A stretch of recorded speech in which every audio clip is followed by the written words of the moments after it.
Good morning, High Five friends. We're excited to be back with you for day 4 of Indescribable with Louis Giglio. You guys want to say hi? Hi. All right, today is called When Stars Die. Our verse is Matthew 27:50-51. Again, Jesus cried out in a loud voice, then he died. Then the curtain in the temple split into 2 pieces. Stars are born, and they also die.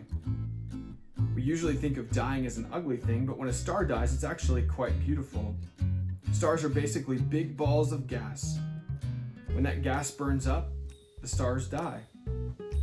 Smaller stars shrink and become white dwarfs.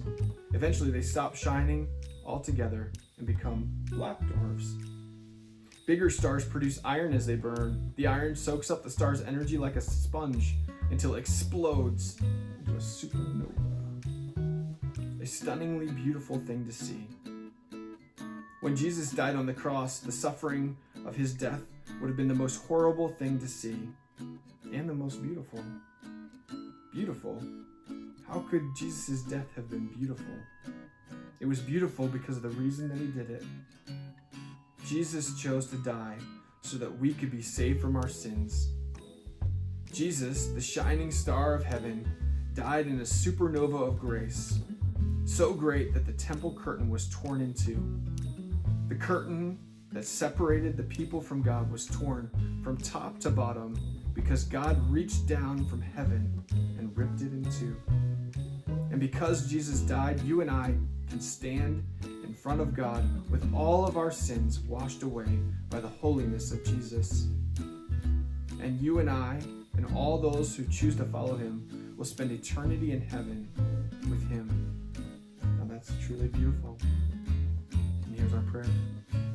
Jesus, thank you for suffering on the cross because of my sins. It's hard to believe you did that for me. Thank you for your beautiful gift. Help me to live each day as a praise to you. Now here's the amazing part. Before Jesus died on the cross, the temple curtain separated the people from the Holy of Holies, which is where the presence of God was. Because the people were sinful, they could not be in the presence of God.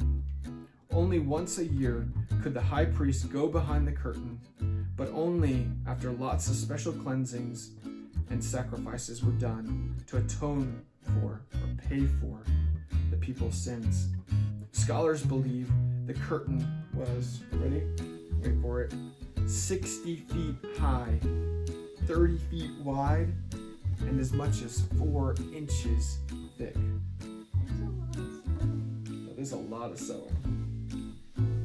A curtain only God could tear into. Wow. That's a lot of love that he has for us. Well, thank you so much for joining us, High Five friends. We're excited to be able to do these for you. Hopefully you're enjoying your rainy Monday. If you have any thoughts or comments, we'd love to know what you were thinking as you guys were doing this with us. Hit those comments down below and have a great day. Take care.